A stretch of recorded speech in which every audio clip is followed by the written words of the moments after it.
Olá pessoal, nessa aula nós vamos começar o estudo do periférico conversor analógico para digital ou conversor ADC. A maioria dos sinais encontrados na engenharia são analógicos, como por exemplo a intensidade da luz em um ambiente, a temperatura, a umidade. A conversão analógica para digital é o processo que permite que os computadores digitais, como os microcontroladores, interajam com esses tipos de sinais. Os ADCs são muito úteis na interface entre dispositivos digitais e dispositivos analógicos e são utilizados em aplicações como leitura de sensores analógicos, bem como a digitalização de áudio e vídeo, por exemplo. O STM32F407 possui 3 conversores ADC, chamados de ADC1, ADC2 e ADC3. E eles estão ligados no barramento APB2, que opera com uma velocidade de clock de até 84 MHz. Esses conversores realizam a operação inversa do conversor DAC, que nós estávamos estudando nas últimas aulas. Um conversor analógico digital é um circuito capaz de gerar uma representação digital binária de N bits a partir de uma tensão analógica de entrada. Em resumo, é um bloco que converte uma tensão analógica em um número digital de N bits após receber um sinal de gatilho. A tensão analógica aplicada aqui deve estar dentro da faixa de tensão de entrada permitida. Para o STM32, essa faixa varia de 0 a 3,3 volts. A quantidade de bits pode ser qualquer, mas no STM32F407 nós temos 12 bits de conversão.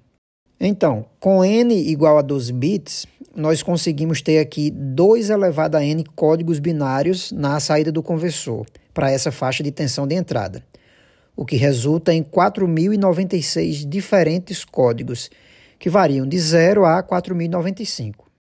Na prática, é como se o conversor pegasse a faixa de tensão, de 0 a 3,3 volts, e subdividisse essa faixa em pequenos valores, que vão de 0 a 4.095. Aí, dependendo da tensão aplicada na entrada, ele vai fornecer um código correspondente e proporcional a essa tensão na saída. Cada subdivisão dessa é chamada de resolução do conversor ADC e é calculada por essa expressão aqui, ó. No caso do STM32F407, a resolução é de aproximadamente 805 microvolts. Isso significa dizer que a tensão de entrada precisa variar no mínimo 805 microvolts para que o código de saída possa ter uma variação de 1 unidade. A relação de conversão entre a tensão de entrada e o número digital de saída, que nós vamos chamar aqui de código de saída, é sempre linear dentro dos limites de operação. Ou seja, quando a tensão de entrada é de 0 volts, o conversor fornece como saída o valor 0x000. Quando a tensão de entrada é de 3,3 volts, o código de saída é o valor máximo, 0xFFF, ou 4.095 em decimal. Quando a tensão de entrada tem um valor intermediário entre 0 e 3,3 volts, o código de saída terá um valor proporcionalmente intermediário.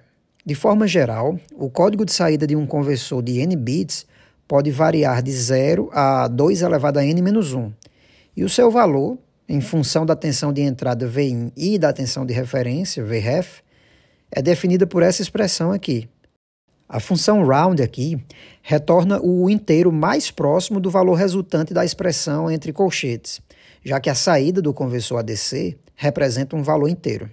Nós devemos evitar aplicar tensões maiores do que a tensão de referência do conversor, correndo o risco da gente danificar permanentemente o circuito interno. Para tensões maiores do que a tensão de referência, mas que não danifiquem o conversor, a saída é limitada ao código máximo. Quando isso acontece, nós dizemos que ocorreu uma saturação do conversor. Existem algumas formas de implementar um conversor ADC. Alguns exemplos são conversor paralelo, conversor por aproximações sucessivas, que é a implementação usada no STM32F407, tipo contador, integrador simples e rampa dupla, distribuição de cargas e o conversor sigma-delta. Essa figura aqui mostra um exemplo de implementação de um conversor ADC por aproximações sucessivas e nós vamos ver como é que ele funciona. O circuito é baseado em 2 componentes principais, o amplificador de amostragem e retenção, Sampling and Hold Amplifier, e o registrador de aproximações sucessivas, o SAR. O funcionamento do circuito é assim, ó. A tensão analógica de entrada é aplicada aqui. O circuito de amostragem fecha essa chave, que faz com que a tensão de entrada carregue o capacitor CADC, com o mesmo valor da tensão de entrada. Em seguida, a chave é aberta. Aí, dessa forma, mesmo que a tensão de entrada mude, a tensão do capacitor não muda e permanece constante durante todo o processo de conversão. Por isso, o nome desse bloco é chamado de Sampling and Hold, ou seja, amostragem e retenção do valor da tensão de entrada. Quando a chave de captura é fechada, a tensão sobre o capacitor ela aumenta exponencialmente até atingir o valor de Vin. O tempo necessário para que isso aconteça depende do valor da capacitância e da resistência Rin mais RADC. Rin é a resistência de entrada do circuito e RADC é a resistência do próprio conversor ADC. Então, nós percebemos que a tensão Vin não é amostrada instantaneamente.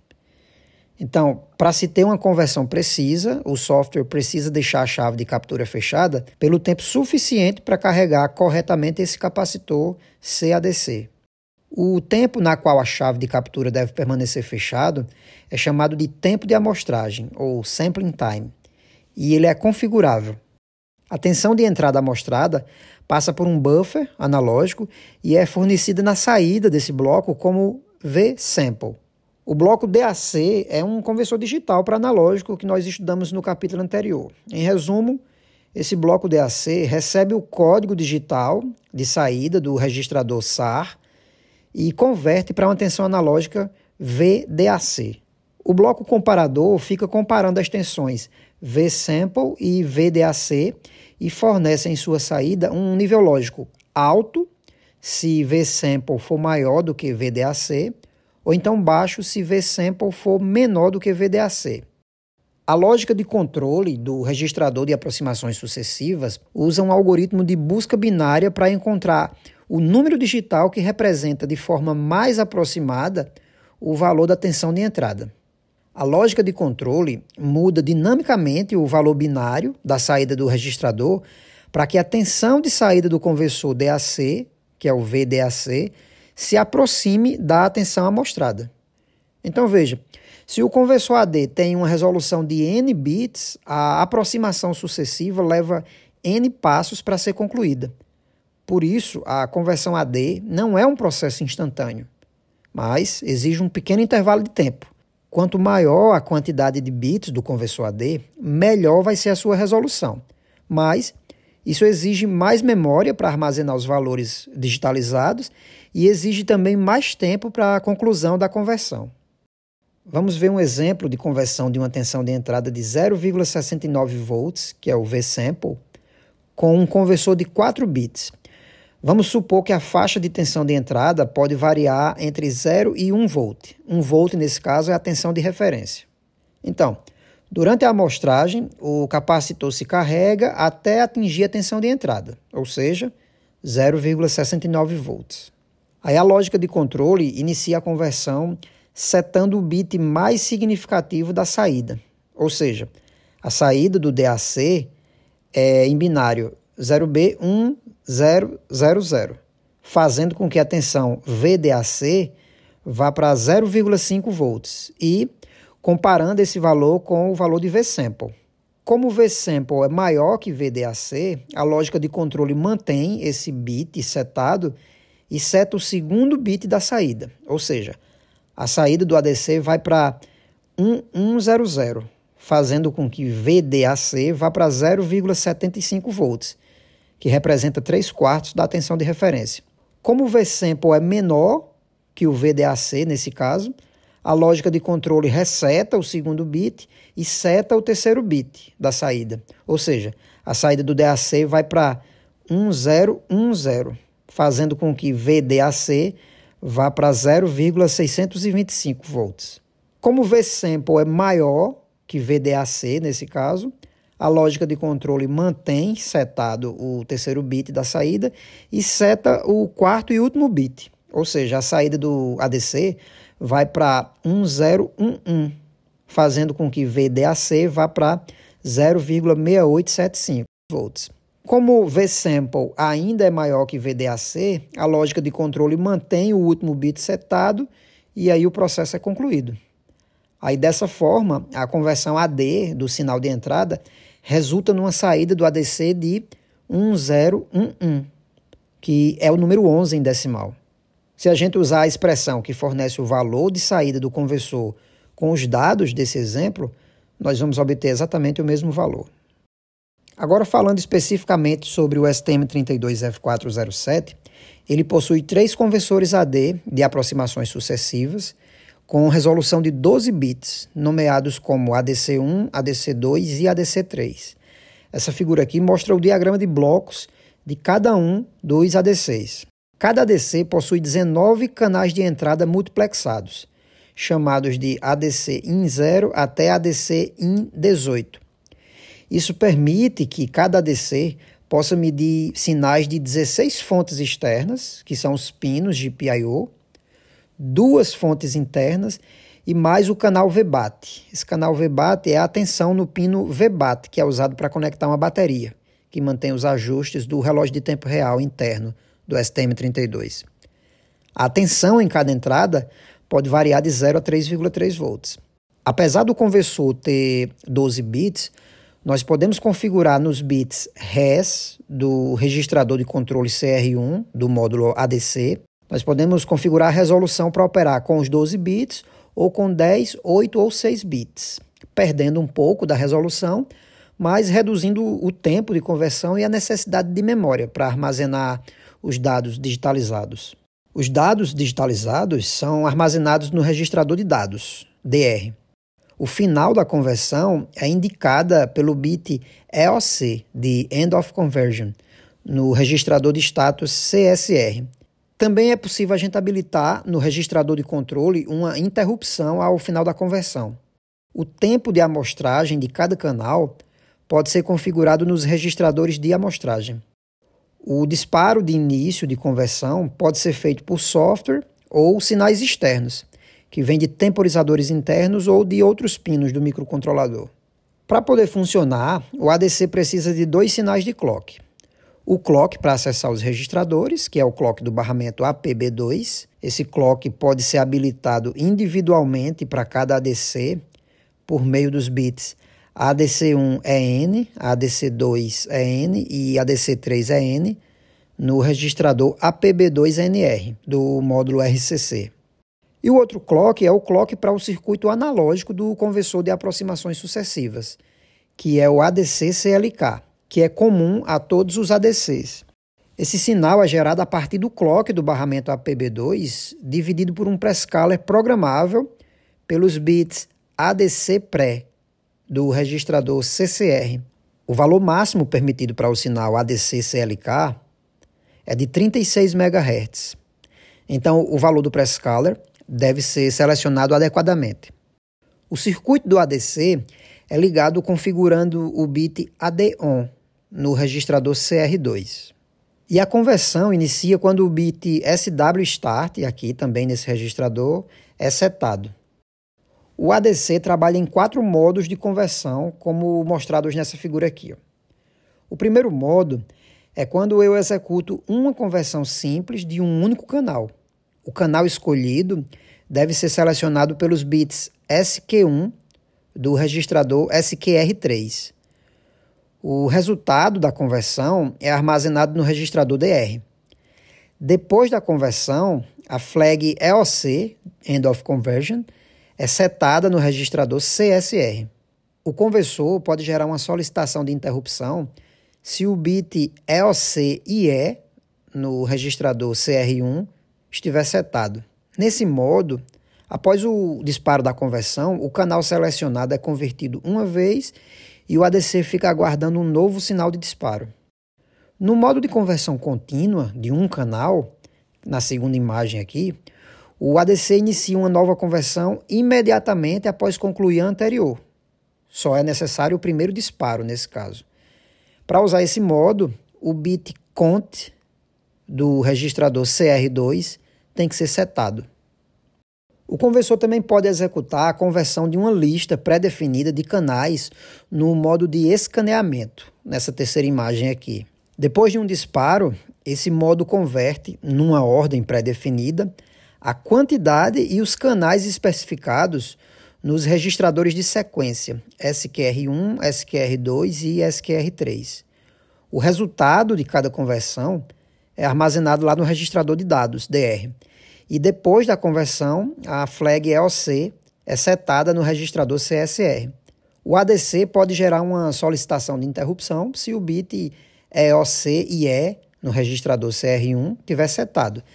E o software deve ler o resultado da conversão no registrador DR após a conversão de cada canal individual, porque qualquer valor escrito nesse registrador é sobrescrito após cada nova conversão. O ADC para de converter após a conversão do último canal da lista. Aí, nesse modo, o bit scan do registrador de controle CR1 deve ser setado. O último modo é o modo de conversão contínua de múltiplos canais. Nesse modo, só precisamos de um sinal de disparo.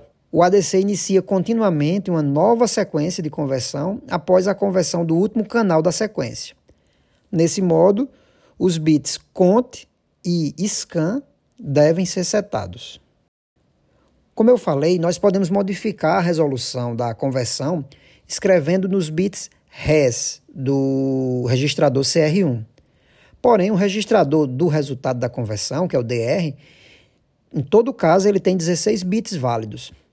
O bit align no registrador CR2 seleciona o alinhamento dos dados armazenados após a conversão.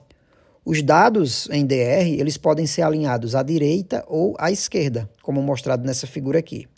Apenas 12 bits, no máximo, são significativos. Essa tabela aqui mostra a correspondência entre os canais de entrada analógica dos conversores ADC e os pinos físicos do microcontrolador STM32. Os pinos eles estão distribuídos aqui entre as portas PA, PB e PC. Por exemplo, o pino PA1 é a entrada 1 dos canais ADC 1, 2, 3. Significa que esse pino pode ser lido pelo canal 1 de qualquer um dos três ADCs, ADC1, ADC2 ou ADC3. Outro exemplo, o pino PC4 é a entrada 14 dos canais ADC 1, 2. Significa que esse pino pode ser lido pelo canal 14 do ADC1 ou do ADC2, mas não do ADC3. Para usar qualquer um desses pinos como entrada dos conversores, nós temos que configurar o pino no modo de função analógica. No caso aqui, os pinos serão entradas analógicas para o conversor ADC. Vamos utilizar essa montagem aqui para a gente ver um exemplo de configuração e utilização do conversor ADC no STM32F407. Nós vamos usar um potenciômetro conectado dessa forma aqui para fornecer um sinal analógico no pino PA0, que vai funcionar como o canal 0 do conversor ADC1. Quando a gente gira o eixo desse potenciômetro no sentido horário ou anti-horário, a tensão nesse terminal central, que está ligado no pino PA0, fica variando de 0 a 3,3 volts. Então, nós vamos aplicar essa tensão no pino PA0 para testar o conversor ADC. Nós vamos configurar esse pino para ser a entrada do conversor ADC1. Nós vamos ficar disparando uma conversão a cada 1 segundo. Vamos ler o valor convertido no registrador de dados, DR. E para a gente confirmar que está funcionando, agora nós vamos fazer uma coisa diferente. Nós vamos usar a função printf para imprimir em formato de texto, o valor convertido em um terminal. Vamos ver como é que a gente faz tudo isso aqui no código. Aqui eu estou habilitando o clock do GPIO-A e configurando o pino PA0 no modo analógico. Aqui embaixo é a parte de configuração do ADC. Aqui eu ligo o clock do periférico. Aqui eu estou configurando o prescaler. O clock do barramento APB2 agora funciona a 84 MHz, mas o clock do ADC é de no máximo 36 MHz. Então, escrevendo o valor binário 01 nos bits 16 e 17 do registrador CCR, eu estou configurando o prescaler para dividir o clock de 84 MHz por 4. E o resultado vai ser um clock de 21 MHz para o ADC. Ou seja, nós vamos estar operando o ADC dentro do limite nominal de frequência. Em seguida, eu escolho quantos canais eu pretendo converter, escrevendo nos bits 20, 21, 22 e 23 do registrador SQR1, que são os bits L, de length, ou comprimento da sequência de canais a serem convertidos. Como é apenas um canal, basta eu escrever 0 nesse campo. Essa linha aqui, ela está resetando os 4 bits do campo L. Aqui eu estou indicando qual é o canal que eu pretendo converter. No registrador SQR3, no campo SQ1, eu indico o número do canal, nesses 5 bits. Como eu pretendo converter o canal 0, eu escrevo 0 nesse campo. Então essa linha aqui, ela está resetando os 5 bits do campo SQ1. Na penúltima linha, eu estou escolhendo o tempo de amostragem. No registrador SMPR2, em cada campo de 3 bits desse aqui, eu indico qual deve ser o tempo de amostragem com essas opções aqui. Nesse exemplo, eu estou escolhendo essa opção aqui de 480 ciclos de clock, que vai ser o tempo para carregar aquele capacitor de amostragem. Na última linha, eu estou setando o bit AD-on e ligando o conversor. No laço de repetição, eu estou gatilhando a conversão, setando o bit SW-Start no registrador CR2. Em seguida, eu fico aguardando o bit EOC, de End of Conversion, ser setado para indicar o fim da conversão.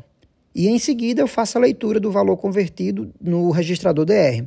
Por padrão, a resolução da conversão é de 12 bits, mas, como eu falei, a gente pode modificar a resolução pelos bits res lá do registrador CR1. Aqui eu estou usando a função printf para imprimir o valor convertido no formato decimal. Depois eu espero 1 segundo e fico repetindo esses passos aqui. Para eu poder usar essa função printf, eu preciso incluir a biblioteca stdio.h, que eu estou fazendo nessa linha aqui em cima.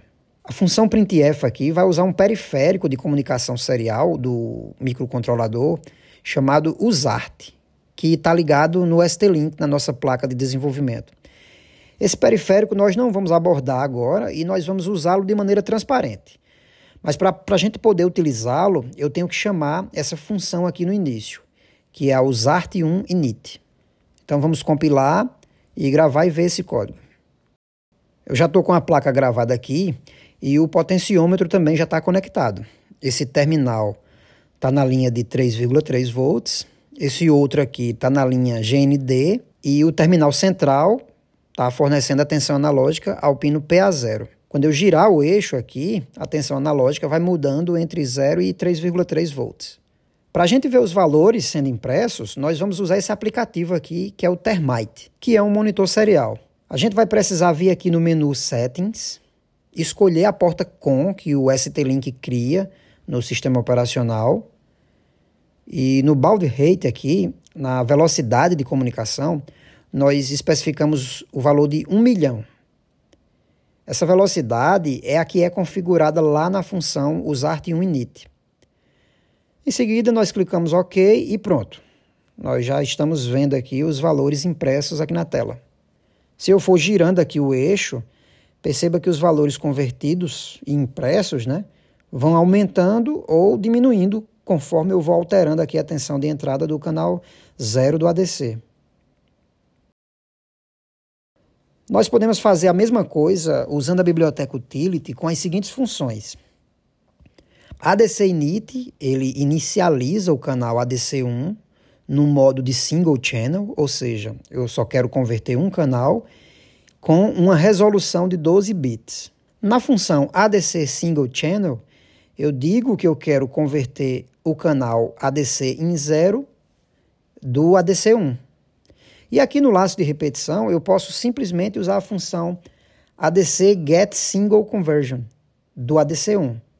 Aí ele já vai retornar o valor convertido para o canal que foi configurado lá em cima no ADC1. Então, compilando e gravando, o resultado é o mesmo. Aqui, enquanto eu vou girando o eixo do potenciômetro no sentido horário, do valor mínimo até o valor máximo, o valor do conversor vai mudando do 0 até o valor máximo, que é de 4.095. E girando no sentido anti-horário, eu vou trazendo ele para o valor mínimo, que é o 0. Para fazer a mesma configuração, usando o CubeMX, nós vimos aqui na aba Pinout Configuration e na categoria Analog, nós clicamos em ADC1. Aqui nós selecionamos o canal que nós desejamos converter. Aqui nos parâmetros, vamos mudar o Clock Prescaler para PCLK dividido por 4, para manter o ADC operando a 21 MHz. Vamos alterar o Sampling Time para 480 ciclos. E agora basta salvar e voltar para o código. No código, no laço de repetição, nós usamos a função HowADCStart para gatilhar a conversão no ADC1. Nós esperamos a conversão concluir com a função HowADCPoll4Conversion do ADC1 e nós esperamos durante 10 milissegundos. Essa função espera a conversão concluir por, no máximo, 10 milissegundos. E para fazer a leitura do valor convertido, nós usamos a função HowADCGetValue.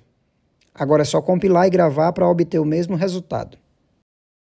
Na próxima aula, nós vamos ver mais alguns exemplos usando o conversor ADC, inclusive convertendo mais de um canal e usando também interrupções. Por isso, nós encerramos essa aula por aqui e até mais.